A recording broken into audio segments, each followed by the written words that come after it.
गलत नाम से वायरल हुआ पैम्फलेट जिससे हिंदू धर्म की भावनाएं आहत हुई। बाद पुलिस ने सांप्रदायिक एकता को खतरे में डालने वाला कृत्य करने वाले व्यक्ति को कुछ ही घंटों में पकड़ लिया। दामाद को बदनाम करने के लिए ससुर की साजिश, धर्म के नाम पर गुमराह करने के लिए वर्गों के पोस्टर वायरल किए गए। ट्यूशन क्लासेस के पोस्टर हुए वायरल। केवल मुसलमानों को ही प्रवेश दिया जाएगा, हमारा काम जागना है, जागो या नहीं जागो।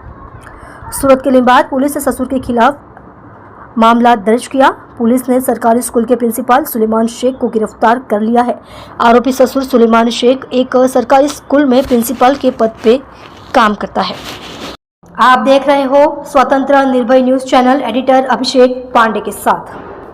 जी सर, गई काले लिंबायत पुलिस स्टेशन विस्तार में स्टार ट्रेक कोचिंग सेंटर नामनी एक पत्रिका वायरल थी थी कि जेमा केटलाक संगठनों विरुद्ध में અને બે જૂથો વચ્ચે વૈમનસ્ય ફેલાય એ પ્રકારના કન્ટેન્ટ્સ હતી, જે બાબતને લઈ અને લોકોએ પોલીસનો સંપર્ક કર્યો હતો। પોલીસે આ બાબતમાં ઇન્વેસ્ટિગેશન શરૂ કર્યું હતું। આ દરમિયાન જે સ્ટાર ટ્રેક કોચિંગ સેન્ટરના માલિક છે રહીશ શેખ, એને પણ આ પ્રકારના સંગઠનોએ કોન્ટેક્ટ કર્યો હતો અને એમને પણ જાણવા મળ્યું હતું કે એમના નામથી આ પ્રકારની પત્રિકા વાયરલ થઈ છે। એમણે જ્યારે આમાં ઊંડાણપૂર્વક તપાસ કરી ત્યારે એમને જાણવા મળ્યું હતું કે આમાં અમુક નંબરો છે એમના પર્સનલ નંબર છે કે જે કોચિંગ સેન્ટરમાં એ લોકો કોઈને આપેલા ન હતા।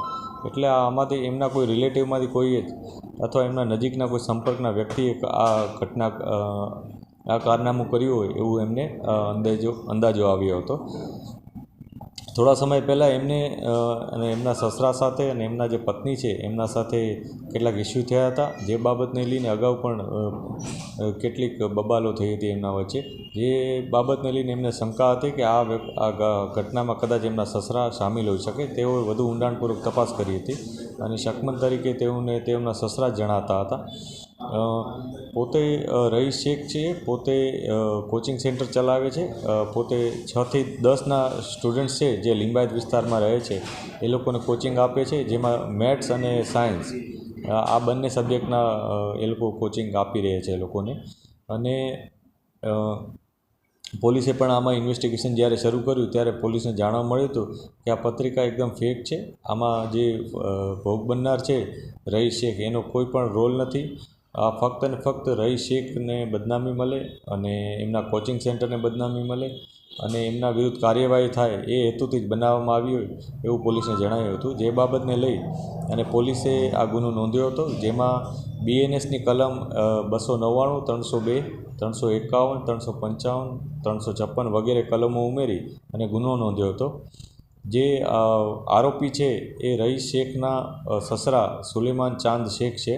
એ પોતે પણ શિક્ષક છે, પોતે SMCમાં એક સ્કૂલમાં શિક્ષક છે અને એમને કબૂલાત કરી હતી કે આ પત્રિકા એમણે જ પોતાની સ્કૂલમાં છાપી હતી અને કેટલાક લોકોને અને અમુક સંગઠનને પણ પોતે આ પત્રિકાઓ WhatsApp થ્રુ મોકલેલી હતી।